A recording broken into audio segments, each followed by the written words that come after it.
Hola, muy buenos días compañeros. Yo soy Arturo Rojas Galindo. Estamos aperturando los temas correspondientes al Seminario de Atención Médica de Pediatría. Iniciaremos con lo que es la atención neonatal, reanimación básica y avanzada, recién nacido sano, el tamizaje, la alimentación y enfermedades infecciosas con repercusión neonatal. Como podemos conocer previamente, en México se produjo un descenso de la mortalidad infantil general. Sin embargo, tanto la mortalidad como la morbilidad infantil continúan siendo un problema relevante en los primeros meses de vida. Los cuidados del recién nacido son primordiales para mejorar la calidad de vida y prevenir complicaciones. En esa gráfica podemos observar a simple vista que durante 2019 en México se registraron cerca de 23.000 defunciones fetales, con lo que se obtiene una tasa de 1.62 con un método tradicional de captura y 1.89 defunciones por cada 10.000 habitantes con la incorporación de la información captada por la Secretaría de Salud. Al momento del nacimiento en el recién nacido, se producen cambios fisiológicos, los cuales son rápidos y complejos. Generalmente esta transición ocurre sin problemas y sin necesidad de la intervención. Sin embargo, entre el 5 y el 10% de los recién nacidos requiere algún grado de reanimación, que puede variar desde una estimulación simple hasta la necesidad de la asistencia mecánica a la ventilación. Nuestro compañero Alan va a aperturar o va a dar el tema de la reanimación básica y yo los veré un poco más adelante la reanimación avanzada. Hola, buenos días. Vamos a iniciar con los temas del seminario de pediatría. Nos compete hablar sobre la reanimación neonatal básica y avanzada. Nos vamos a enfocar principalmente en la descripción de los algoritmos. Eh, Somos residentes del primer año de medicina familiar. Nuestro equipo está conformado por Rojas Galindo Arturo y un servidor, Ramírez Gómez Sala. Algunas de las consideraciones importantes. Se dice que del 90 al 95% de los recién nacidos experimentan una transición exitosa de su vida intrauterina a la extrauterina, sin ninguna intervención. Presentan cambios cardiorrespiratorios, dentro de los cuales los principales y los más importantes son el cierre del conducto arterioso y el cambio del líquido intraalveolar. En, en la vida intrauterina, el recién nacido tiene colapsados sus alvéolos porque están llenos de líquido amniótico. Cuando, mm, cuando pasan a su vida extrauterina, hay cambios por la presión intraalveolar, lo cual produce que el líquido que se encuentra dentro de los alvéolos salga al espacio extraalveolar y ese espacio esté ocupado por aire. Entonces, se dice que del 4 al 10% de los recién nacidos recibirán ventilación por presión positiva y solamente de 1 a 3 de cada 1000 recibirán compresiones torácicas y o fármacos complementarios. Factores de riesgo. Los recién nacidos que presentan factores de riesgo de tipo maternos o fetales tienen mayor probabilidad de requerir maniobras avanzadas de reanimación. Esto es muy importante porque nosotros como médicos familiares nos encargamos de la atención prenatal y de detectar estos factores antes del nacimiento para tenerlos en cuenta y tener una predicción de si el recién nacido puede o no necesitar maniobras de reanimación avanzada. Dentro de los factores maternos, pues está la edad materna, que es una edad mayor a 40 años o menor a 16 años, antecedente de diabetes mellitus, hipertensión, abuso de alguna sustancia, el antecedente de historia previa de parto pretérmino, aborto o muerte neonatal temprana, rotura prematura de membranas, hemorragia del tercer trimestre e infecciones. Dentro de los factores fetales se encuentran malformaciones congénitas, macrosomía, alteraciones en la presentación, em, sufrimiento fetal y nacimiento pretérmino o postérmino.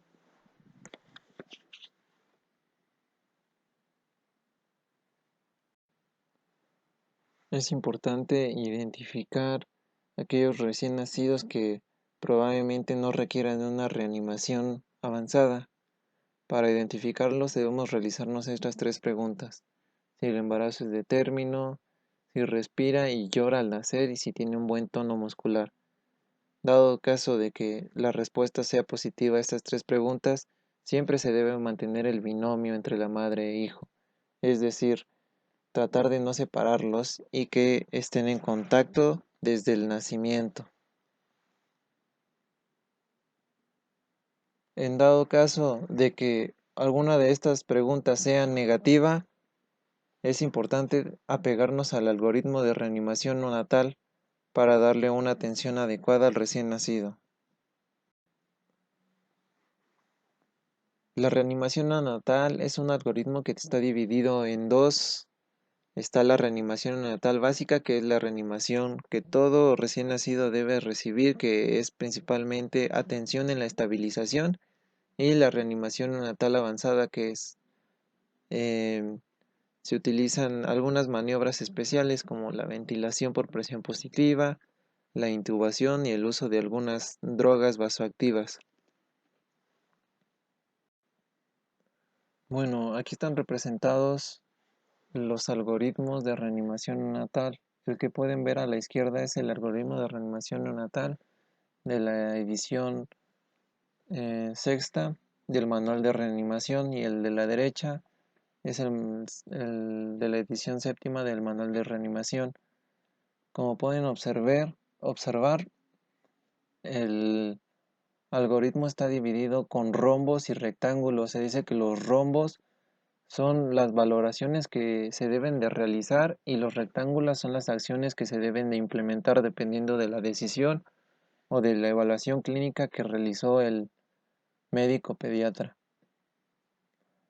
La reanimación básica, como pueden ver en la imagen del lado izquierdo, eh, es la que dura aproximadamente un minuto. Ahorita vamos a ver qué pasos son los que evalúa. Del lado derecho, el algoritmo lo está dividido, es un cuadro que podemos observar de color verde. Ese es la reanimación básica, que igualmente nos menciona el cuadro que debe de ser de aproximadamente un minuto. Y también está el cuadro de saturación de oxígeno dependiendo de la transición extrauterina que tiene el recién nacido. En el primer minuto es de 60 a 65% y a los 10 minutos debe ser de 80 a 95%. Bueno, esta es una parte del algoritmo de reanimación neonatal, es la parte básica. Esta va desde el nacimiento hasta el primer minuto. Eh, el primer rombo que vemos hasta arriba son de las tres preguntas que ya habíamos comentado antes, acerca de si es un embarazo de término, si respira o llora al nacimiento y si tiene buen tono muscular. En dado caso de que sea una respuesta positiva, el recién nacido debe permanecer con la madre y proporcionarle los cuidados de rutina, proporcionarle calor, despejar las vías aéreas si es necesario, secar y posteriormente una evaluación. Dado caso de que alguna respuesta haya sido negativa, se procede a proporcionar calor, despejar las vías aéreas, a secar y estimular. La siguiente evaluación es a los 30 segundos. Ahí vamos a evaluar la frecuencia cardíaca y la frecuencia respiratoria. Nos vamos a realizar la pregunta de si la frecuencia cardíaca es menor a 100 latidos por minuto o si el recién nacido presenta algún bloqueo o incluso alguna apnea respiratoria. En dado caso de que la respuesta sea negativa, vamos a pasar al siguiente rombo, donde nos vamos a realizar la pregunta: ¿respira con dificultad o cianosis persistente? Y aquí existen dos respuestas. La es sí o no. La respuesta con no solamente se dan los cuidados de rutina que ya habíamos mencionado anteriormente. Y si respira con dificultad o cianosis persistente, eh, se procede a despejar las vías aéreas, la vigilancia de la saturación de oxígeno y considerar el CPAP. Recuerden que esta evaluación es hasta el primer minuto. El primer minuto aproximadamente debemos tener una saturación de oxígeno en el recién nacido del 60 hasta el 65%. Bueno, en el caso de que la frecuencia cardíaca sea menor a 100 latidos por minuto y presente algún bloqueo o apnea, es necesario utilizar la ventilación por presión positiva y obviamente complementado con la vigilancia de la saturación del oxígeno. Como pudieron observar en el algoritmo anterior, está dividido en bloques, está del bloque A hasta el bloque D. Cada uno representa alguna acción que debemos realizar con el recién nacido. En dado caso del bloque A, eh, se, se centra en las vías aéreas, el bloque B a la respiración, el bloque C a la circulación y el bloque D a medicamentos. El bloque A y el bloque B corresponden a la reanimación neonatal básica y el bloque C y el bloque D a la reanimación neonatal avanzada. Bueno, en cuanto al bloque A que se refiere a las vías aéreas, lo importante que se debe realizar aquí es proporcionar calor mediante campos y también por el calentador radiante. Hay que colocar la cabeza del bebé para abrir las vías aéreas en posición de olfateo. Eh, También es importante secar bien la piel y quitar los campos húmedos, ya que estos pueden, eh, pueden hacer que pierda el calor el bebé. Aquí podemos observar en la imagen el correcto posicionamiento de la cabeza para la reanimación. Eh, La correcta posición debe ser una posición de olfateo, como la pueden ver en la imagen de arriba, y debemos de evitar algunas posiciones de hiperextensión o de flexión, que estas no horizontalizan la vía aérea, sino que pueden generar una dificultad. También, si es necesario, eh, extraer las secreciones con la perilla. Siempre se debe iniciar primero con la boca y posteriormente con la nariz. Al secarlo estamos estimulando a que respire el bebé, pero también lo podemos hacer al darle palmaditas en la planta de los pies o incluso dándole una especie de masaje o en la parte de la espalda. En el bloque A debemos hacer la evaluación a los 30 segundos, como lo habíamos visto en el algoritmo. Debemos evaluar las respiraciones, si el recién nacido está presentando respiraciones forzadas, si está presentando cianosis o alguna apnea y principalmente pues la frecuencia cardíaca. Dado caso de que tenga una frecuencia cardíaca menor a 100 latidos por minuto, debemos pasar al bloque B. De nuevo en el algoritmo nos vamos a situar en el rombo que tiene horario de 30 segundos. Esta es la pregunta que nos realiza: la frecuencia cardíaca menor a 100 latidos por minuto, que presente algún bloqueo o alguna apnea. En dado caso de que la respuesta sea positiva, se va a proceder a realizar ventilación por presión positiva y la vigilancia de la saturación del oxígeno. El bloque B corresponde a la respiración. En este la frecuencia cardíaca es menor a 100 latidos por minuto y hay que proporcionar ventilación pulmonar positiva. Eh, Se dice que hay que dar 2 ciclos de 15 segundos aproximadamente para realizar una evaluación a los 30 segundos después de la ventilación pulmonar positiva. Aquí hay de dos. En dado caso de que tenga una frecuencia cardíaca mayor a 100 latidos por minuto es lo que nosotros estamos esperando. Pero dado caso que presente una frecuencia cardíaca menor a 60 latidos por minuto, hay que proceder al siguiente bloque, que es el bloque C de circulación, que como les habíamos comentado, ya corresponde a la reanimación neonatal avanzada.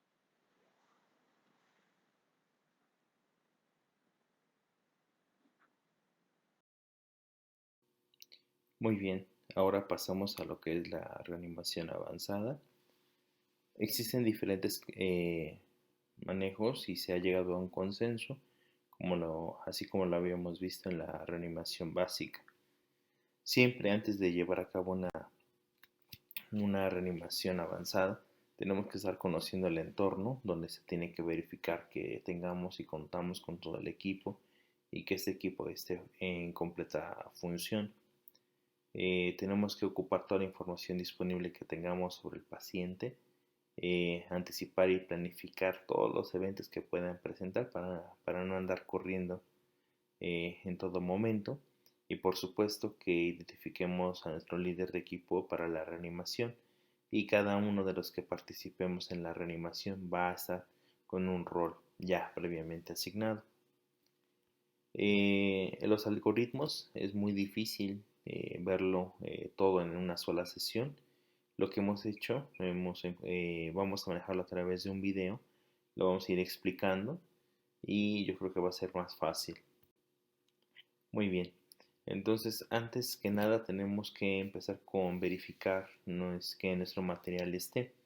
Entonces dentro de nuestra lista de verificación tenemos que encontrar lo que son las mascarillas, tenemos que ver las cánulas, el calibre que tenemos, una cánula de Guedel, ver que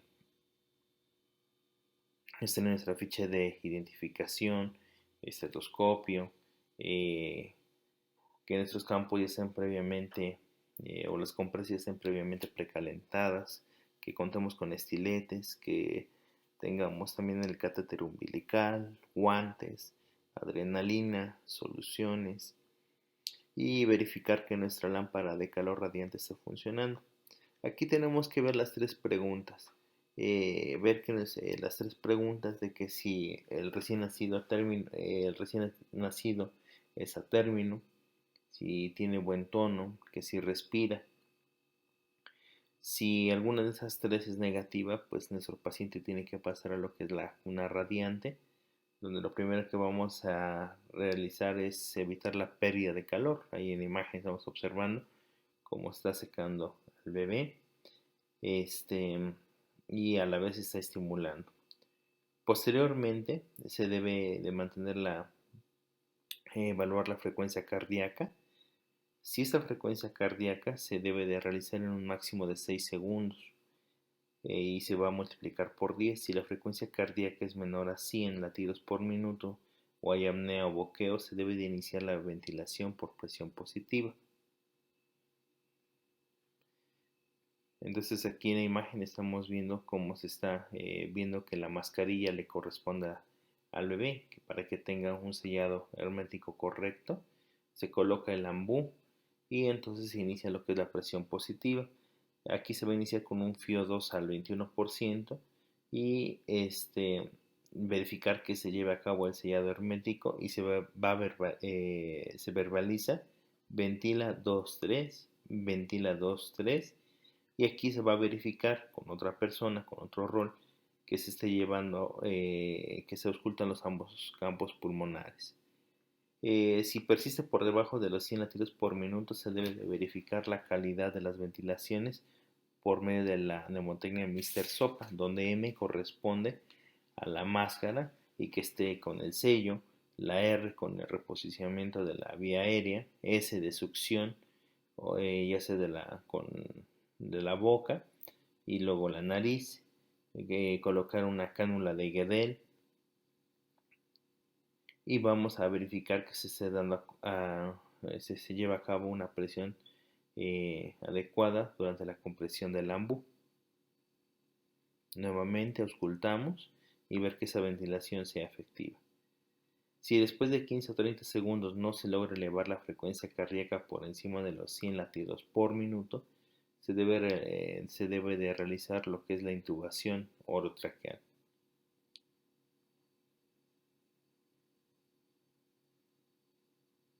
Para ello, vamos a sugerir primeramente lo que es la colocación de una sonda nasogástrica para evitar la broncoaspiración. Ahí estamos viendo cómo se midió y vamos a ocupar también las hojas del laringoscopio, 0 cuando son prematuros y 1 cuando es un niño a término. Esto no debe tomar más de 30 segundos. La profundidad que debe colocarse es igual al peso del neonato más 6. Se comprueba nuevamente la ventilación y también preferentemente tenemos que tener una oximetría. Aquí nuevamente, si la frecuencia cardíaca es menor a 60 latidos por minuto, se deben de iniciar las compresiones torácicas a una frecuencia de 90 compresiones por minuto y estas se van a realizar en el tercio inferior del esternón. La profundidad debe de ser de 1/3 en el diámetro anteroposterior del tórax. Aquí se debe dejar expandir y debe de minimizarse en todo momento las interrupciones. La FIO2 aquí ya va a estar aumentada al 100% y se verbaliza. Y 1, y 2, y 3, ventilo. Y 1, y 2, y 3, y ventilo. Y 1, y 2, y 3, y ventilo.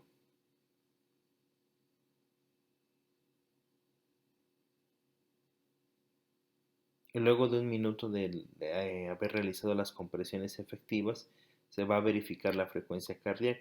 Si continúa menor a 60 latidos por minuto, se decide el paso de un catéter umbilical a través de la vena para la posterior administración de adrenalina a una dosis de 0.1 mililitros por kilogramo, seguido de un bolo de 5 centímetros de solución salina. Entonces aquí estamos observando cómo están colocando el catéter para la administración de la adrenalina a través de la vena umbilical.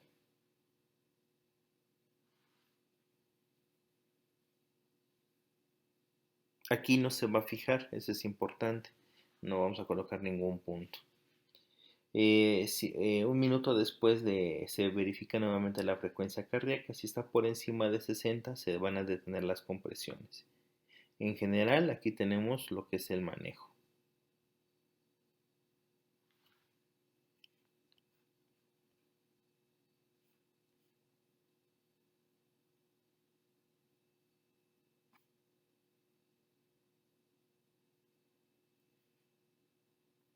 Vamos a continuar ahora con el flujograma. Aquí se ve un poco borroso, son demasiados pasos a seguir. Va a ser importante que lo consultemos en la bibliografía. Se va a compartir a través del grupo. Esto se va modificando. Esta es la última actualización que tenemos. Entonces es sumamente difícil. No solamente tenemos que llevarlo así, tenemos que llevar a cabo una certificación. Sin en cambio, para darnos idea del panorama, esa sería la mejor manera de verlo. Hola, buenos días a todos. Mi nombre es Morales Mendoza Fátima Aurora, residente de primer año de Medicina Familiar. Dando continuidad a los temas, vamos a revisar la atención en el recién nacido sano, la cual se considera una serie de acciones, cuidados, intervenciones y procedimientos desde el nacimiento hasta las primeras 24 horas, para favorecer el bienestar y prevenir las complicaciones en el neonato sano, el cual idealmente se considera con una edad gestacional mayor a 37 semanas de gestación y una historia clínica sin patologías previas. La mejor manera de asegurar que vamos a asistir a un recién nacido de bajo riesgo es a través de la valoración de sus antecedentes, entre los que destacan la patología materna, el uso de fármacos no clasificados como categoría A o B, el control de infecciones previas tales como hepatitis, sífilis, VIH y la patología de índole social, la cual abarca el conocimiento a grosso modo del nivel socioeconómico, estar ante un caso de madres adolescentes o madres con toxicomanías. El equipo de salud que dará atención al recién nacido está conformado por un obstetra, un pediatra y una enfermera circulante, quienes deberán portar, además de su uniforme quirúrgico, un gorro, cubrebocas, bata, guantes y botas, así como contar con el siguiente equipo: una cuna de calor radiante precalentada a 37 grados, así como campos estériles precalentados, una toma de oxígeno, perilla, sonda nasogástrica, cinta para cordón umbilical, estetoscopios, cloranfenicol, vitamina K, una cinta métrica y una báscula. En caso de que requieran reanimación avanzada, deberán de contar con el equipo necesario, tales como cánulas y mascarillas.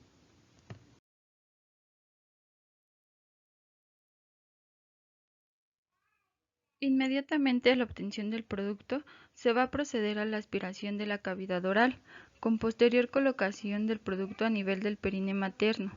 Se va a pinzar y cortar el cordón umbilical una vez que éste haya dejado de latir.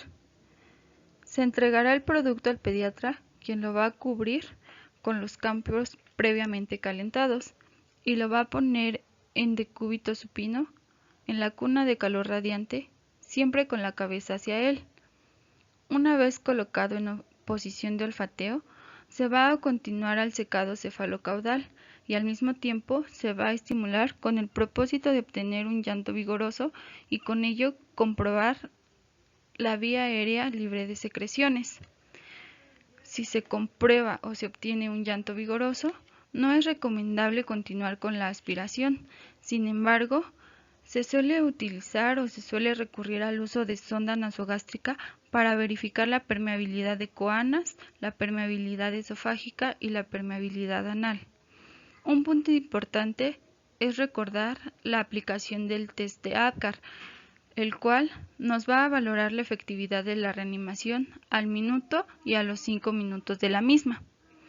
Como siguiente paso se va a ligar el cordón umbilical a aproximadamente 2 a 3 centímetros de la base y se va a proceder con la revisión cefalocaudal del producto, haciendo hincapié en las siguientes características: la presencia de fontanelas, la adecuada implantación auricular, la revisión de globos oculares, la integridad del paladar, integridad de clavículas, la frecuencia y tonos de los ritmos cardíacos, los sonidos pulmonares. Se va a palpar abdomen para descartar la presencia de megalias. Se va a revisar genitales, haciendo hincapié en el descenso de los testículos en el caso de los niños, así como la revisión de caderas a través de la simetría de extremidades y de pliegues cutáneos, y con el auxiliar de las maniobras de Barlow y Ortolani.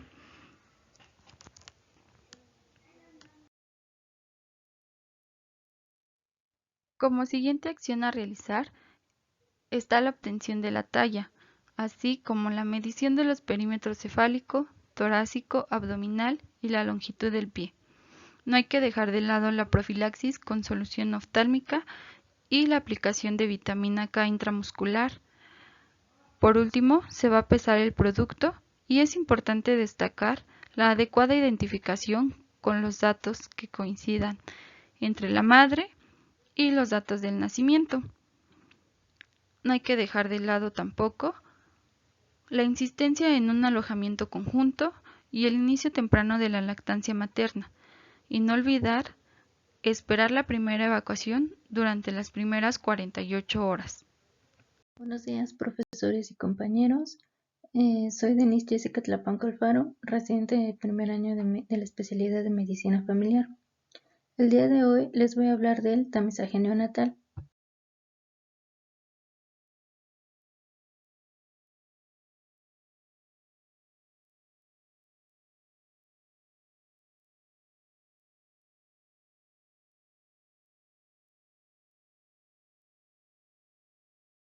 Vamos con el tamiz metabólico.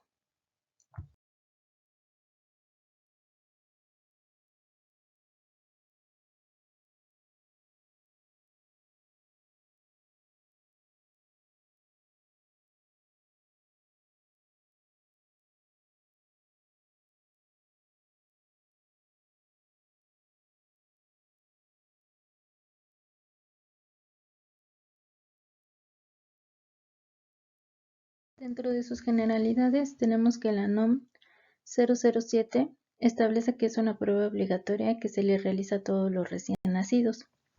Debido a que la frecuencia de las malformaciones congénitas en el mundo es de 2 a 3% en nacidos vivos y de 15 a 20% en muertes fetales.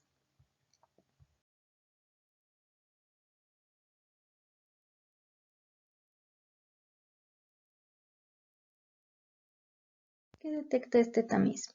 Ok, detecta las siguientes enfermedades: hipotiroidismo congénito, galactosemia, fenilcetonuria, hiperplasia suprarrenal congénita y deficiencia de la glucosa 6-fosfato deshidrogenasa.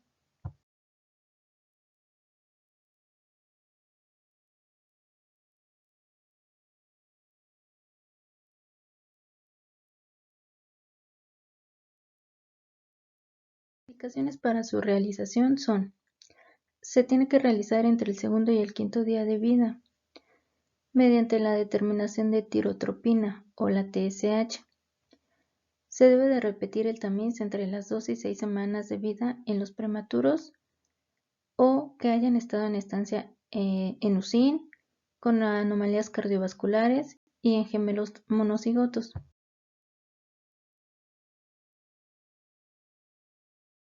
¿Cuál es el método de su realización? Ok, la muestra de sangre se toma por punción y goteo de la parte externa del talón. La primera gota de sangre que fluye debe ser desechada. Entonces, esperando a que se presente una gota gruesa de sangre, debemos colocar el papel contra la gota de forma que se llene completamente el círculo.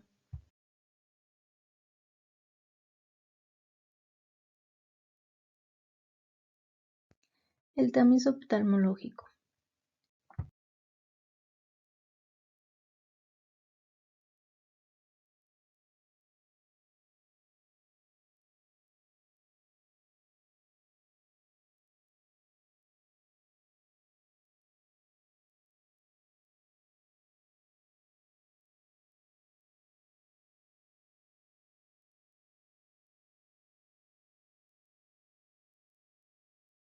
Las indicaciones para su realización son: lo debemos de realizar inmediatamente después del nacimiento hasta los 6 meses de edad. Esto para descartar patologías que no solo pueden resultar en ceguera, sino también asociarse a problemas de cognición y rendimiento escolar o relacionarse con enfermedades sistémicas graves.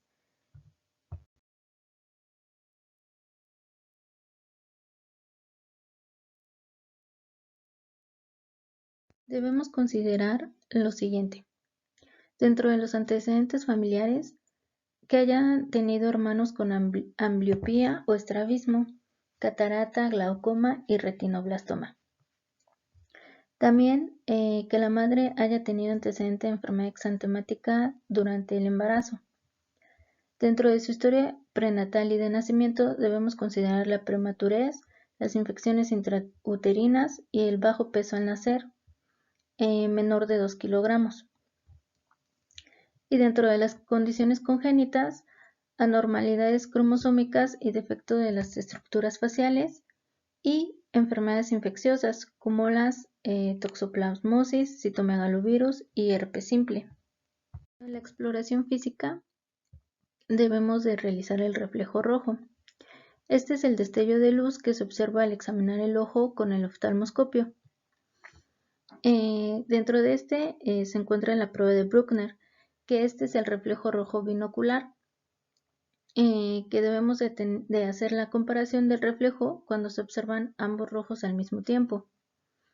Se dice que es normal cuando el reflejo rojo simétrico en ambos ojos se encuentra, y se dice que es anormal cuando el reflejo está disminuido o de color blanco o amarillo, o bien hay una opacidad y asimetría.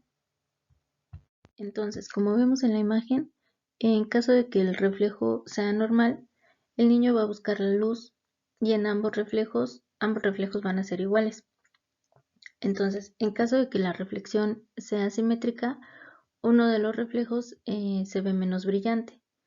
En caso de ausencia del reflejo, que esto se da mucho principalmente en la catarata, hay una presencia de opacidad que bloquea o impide la reflexión.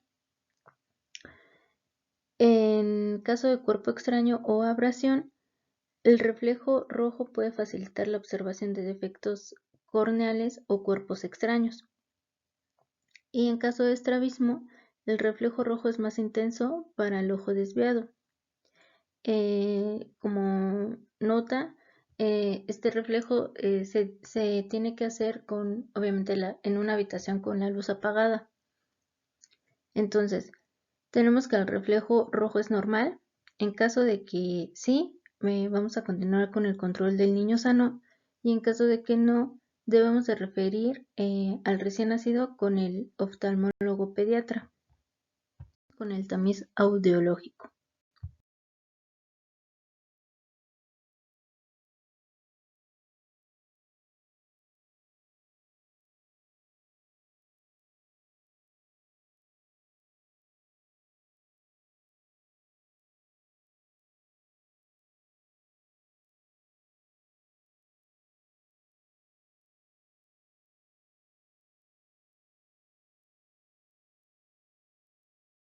Tenemos que los factores de riesgo para hipoacusia neurosensorial se dividen en tres. Dentro de los antecedentes familiares puede haber un antecedente de discapacidad auditiva neurosensorial infantil hereditaria. En los prenatales, infecciones intrauterinas o uso de medicamentos ototóxicos. Y en los perinatales, el peso al nacer que sea menor de 1500 gramos, hiperbilirrubinemia que haya meritado exsanguinotransfusión, una calificación de Apgar de 0 a 4 al minuto y de 0 a 6 a los 5 minutos, y que se detecten anomalías craneofaciales. Bien, ¿cuáles son las indicaciones? Se debe de realizar la evaluación antes del mes de edad a todo el recién nacido, principalmente a los que presenten los factores de riesgo que ya se mencionaron, y en caso de detectar algún caso sospechoso de inicio tardío, que generalmente esto va acompañado de retraso en el lenguaje, otitis media recurrente, traumatismos cráneoencefálicos. Se debe de realizar los procedimientos de evaluación sin importar la edad. Bien, entonces, para concluir, tenemos que para la detección temprana hay dos procedimientos. La prueba de emisiones otoacústicas, que esta se realiza si es anormal, se repite a las 6 semanas. Y los potenciales auditivos evocados del tallo cerebral. Esta se realiza en caso de que la prueba de emisiones otoacústicas haya sido nuevamente anormal, o sea, a las 6 semanas.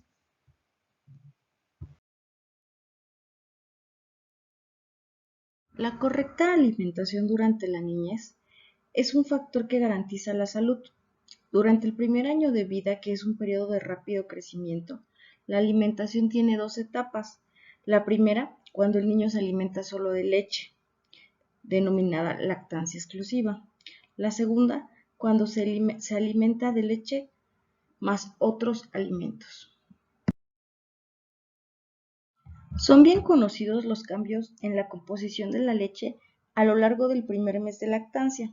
Durante los primeros 5 días, la leche se denomina calostro Entre los 6 y los 15 se denomina leche transicional y posteriormente se llama leche madura.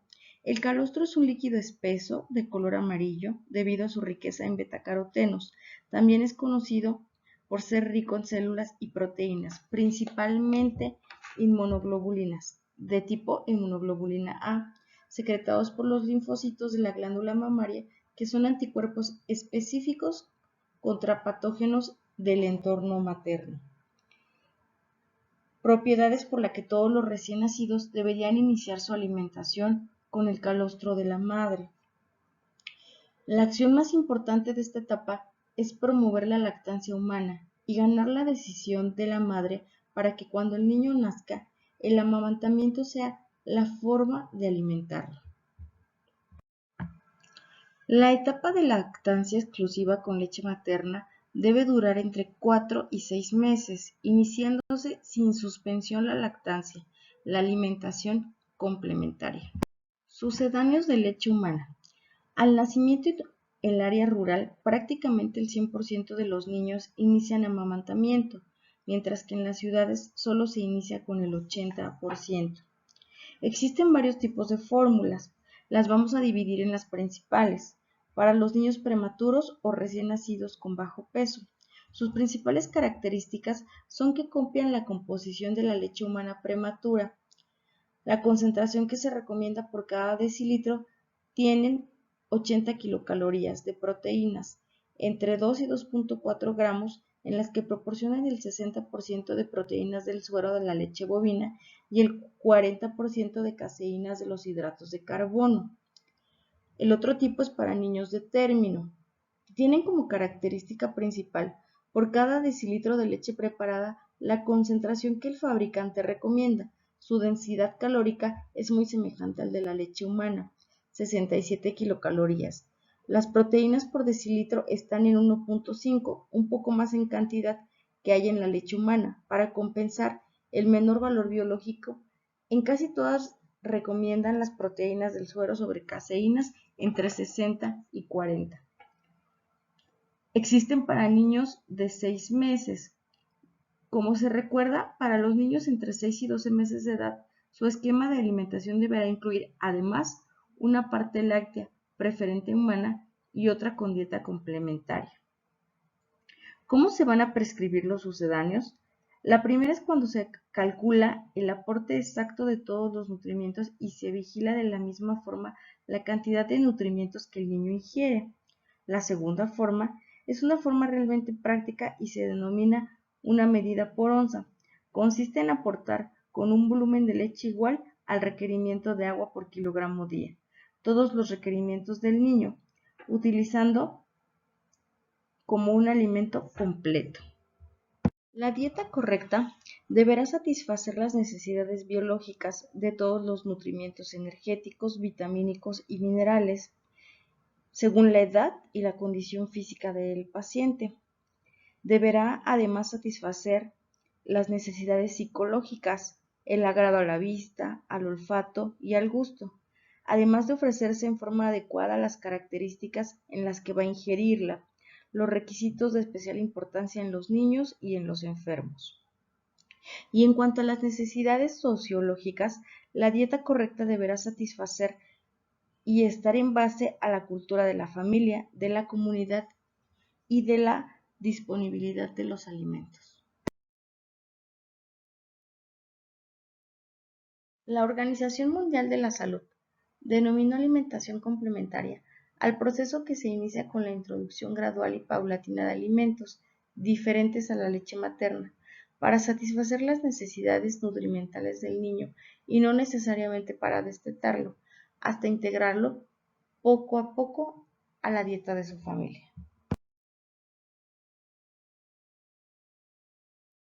Antes de iniciar con la alimentación sucedánea, se recomienda realizar una evaluación de alimentación y del estado nutricio del niño menor a 6 meses. Se deberá conocer el tipo de lactancia que recibe el niño, si ingiere un sucedáneo de leche materna, para verificar que la técnica sea correcta, para verificar que no esté consumiendo algún tipo de leche en polvo. Se deberá también saber los motivos por los cuales se inicia la alimentación sucedánea. ¿Esto qué quiere decir? ¿Qué conocimientos tiene la madre sobre este proceso? ¿Cuál es el propósito? Para poder identificar posibles prácticas que pudieran ser nocivas para la salud del niño, tanto en el sentido de carencias como en excesos.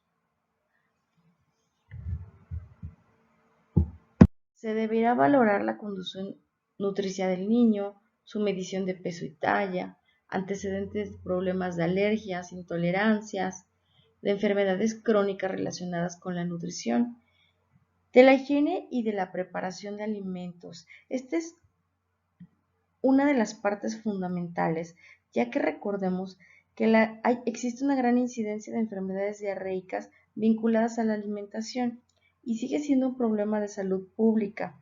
Debemos de tener la seguridad que los alimentos deben de ser... Se deberá revisar la condición nutricia del niño, realizar medición de peso y talla, antecedentes de alergias e intolerancias, antecedentes de enfermedades crónicas relacionadas con la nutrición, higiene y preparación de alimentos. En este periodo de vida, la gran incidencia de enfermedades diarreicas vinculadas a la alimentación sigue siendo un problema de salud pública. Para garantizar la seguridad de los alimentos, antes de iniciar formalmente la alimentación sucedánea, deberá reconocerse el grado de saneamiento ambiental y del hogar. Son puntos relevantes para conocer si la familia cuenta con agua potable, si la madre hierve el agua, si la conserva de forma segura, si lava frutas, si lava verduras, si las desinfecta, si tienen el hábito de lavarse las manos con agua y jabón. Aunque no corresponde al rubro de alimentación sucedánea, cuando el niño ya no se amamanta, es importante conocer y asesorar en su caso la correcta preparación del sucedáneo de la leche materna. Los aspectos prácticos en cuanto a la alimentación sucedánea. Debemos de valorar el tipo de alimentos que se recomienda preferir, a los cuales recomendaremos a los padres que sean de origen natural, no procesados industrialmente, que sean frescos, que sean regionales, que sean de temporada y culturalmente aceptados. La consistencia de los alimentos, debemos empezar con líquidos, de tal forma que el niño conoce, se introducirán gradualmente otros alimentos de la misma consistencia, jugos no colados, y poco a poco otros de mayor solidez, purés, papillas, picados en trocitos. La sencillez de preparación no omite que se sigan algunos consejos prácticos. De los cítricos, retirar la cáscara antes de exprimir, así como las semillas. El mismo procedimiento se puede obtener para los purés, las sopas, el frijol, el pescado. Cuando el niño ya tenga los primeros dientes, pueden ofrecerse alimentos de mayor consistencia para favorecer el aprendizaje de la masticación. En todos los casos, la consistencia de los alimentos debe favorecer a la degustación, a la digestión y a la absorción del sistema gastrointestinal. La cantidad.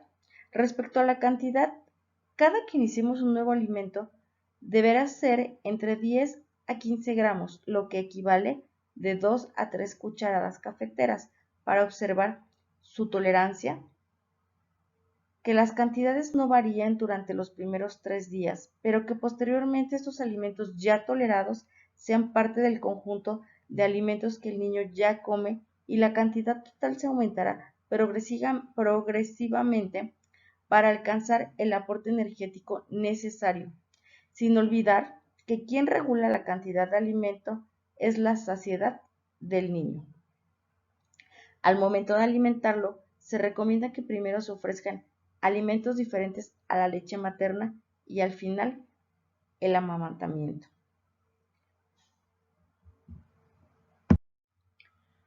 Los pasos fundamentales durante este proceso será realizar una evaluación de la alimentación complementaria al inicio de cada mes, hasta que se consolide el proceso de una forma sencilla que el trabajador de la salud verificará cada uno de los aspectos más importantes, como conocer el tipo de alimentación láctea, si la mamá provee leche materna o no, si ya no amamanta, si el sucedáneo es un tipo apropiado, verificando que se prepare correctamente en los términos de higiene y concentración.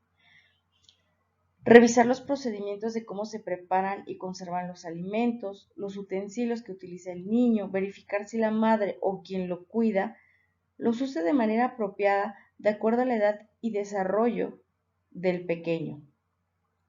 La alimentación de la semana previa, saber cuántas comidas hace por día, cuántos grupos ingiere ya el niño en total de la semana previa. Diversidad y variación y combinación de los alimentos, textura y consistencia, vigilar enfermedades asociadas, condición nutricia, la atención y el efecto que generan.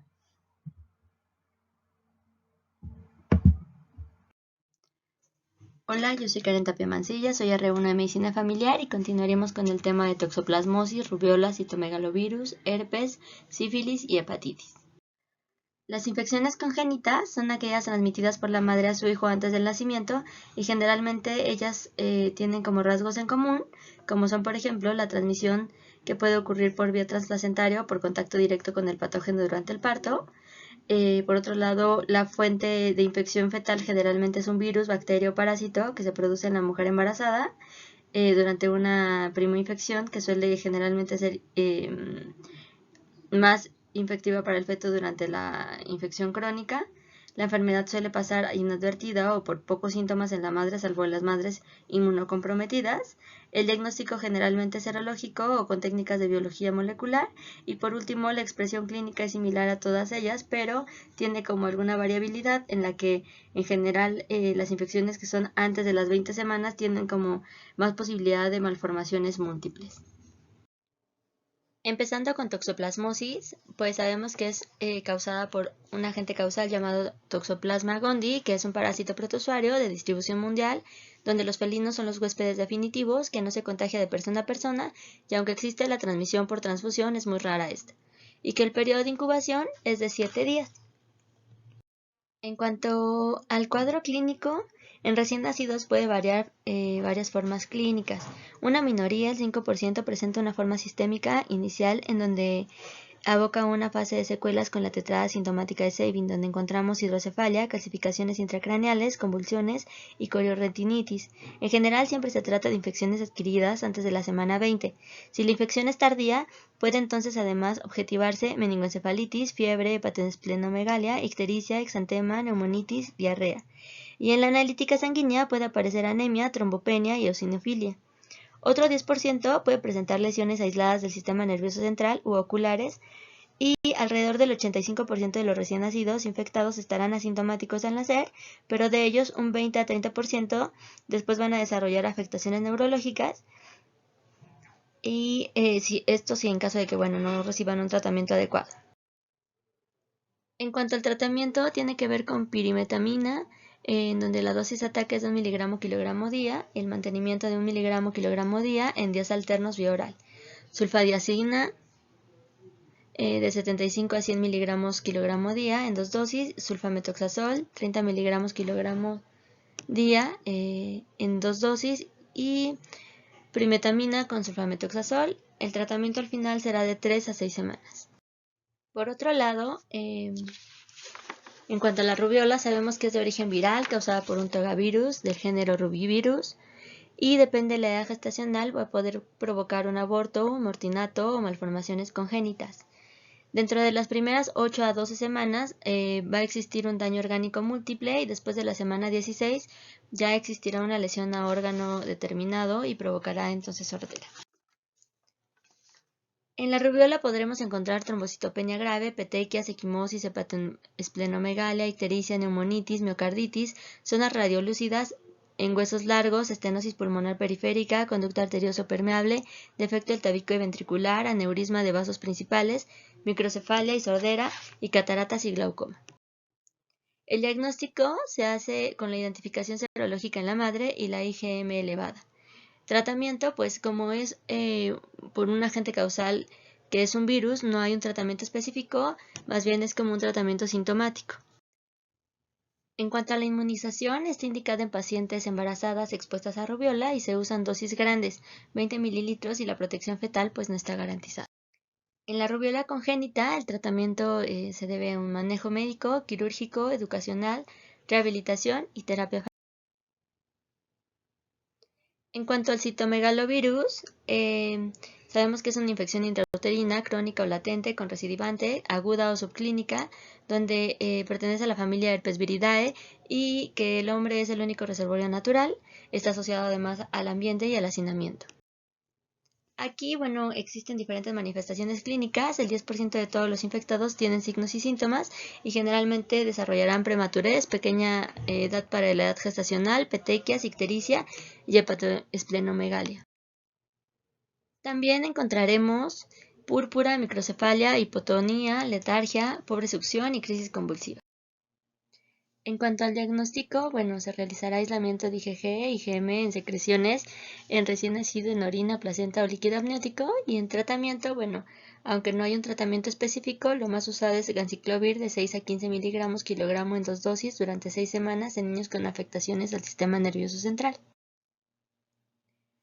Por otro lado, en cuanto a la sífilis, sabemos que está causada por un agente causal llamado Treponema pallidum, que cruza la barrera placentaria y que puede causar óbito, parto pretérmino, malformaciones congénitas y muerte neonatal. Y en el recién nacido puede provocar hepatoesplenomegalia, ictericia y osteocondritis. Generalmente es transmitida por contacto sexual o lesiones, es decir, por el canal vaginal. Encontramos en las manifestaciones que las podemos clasificar como mucocutáneas, donde hay exantema ampuloso, lesiones maculopapulares, vesículoampullosas o hemorrágicas. También manifestaciones viscerales, donde hay hepatoesplenomegalia, que encontraremos ictericia, linfadenopatía generalizada. En las óseas, donde encontraremos periostitis, osteocondritis y osteomielitis, y manifestaciones hematológicas, donde encontraremos anemia hemolítica y diátesis hemorrágica con manifestaciones purpúricas o trombocitopenia. Encontraremos además manifestaciones renales como nefrosis o nefritis, edema generalizado y ascitis, manifestaciones neurológicas con hipotonía, convulsiones y espasticidad, y oculares con glaucoma o corioretinitis. El tratamiento dependerá en el embarazo del trimestre en el que se encuentren, y en el primer trimestre será con penicilina benzatínica, en el segundo y tercer trimestre con penicilina procaínica, y en recién nacidos también será con penicilina benzatínica. Por último, hablaremos sobre herpes simple, que puede ser crónica, latente o con reactivaciones periódicas que pueden adoptar un curso grave en el recién nacido. El agente en herpes simple tipo 1, que generalmente la transmisión es vía vocal o secreciones respiratorias, y herpes simple tipo 2, que la vía de transmisión es por contacto sexual, y que estos virus pertenecen a la familia de Herpesviridae. Las características que generalmente tienen es que es una infección ascendente o por contaminación por canal de parto, que hay una replicación del virus intracelular en sangre y tejidos que provocan un herpes sistémico, y que la vía transplacentaria en la que el virus provoca una lesión endotelial, vascular, placentario y alcanza tejidos fetales, y esto provoca destrucción de los órganos ya formados. El diagnóstico se hace en un frotis de exudado de lesiones con células gigantes multinucleadas, IgM específica positiva y aislamiento de virus. Y en recién nacidos el tratamiento es aciclovir 30 miligramos kilogramos día, IV cada 8 horas por 14 a 20 días.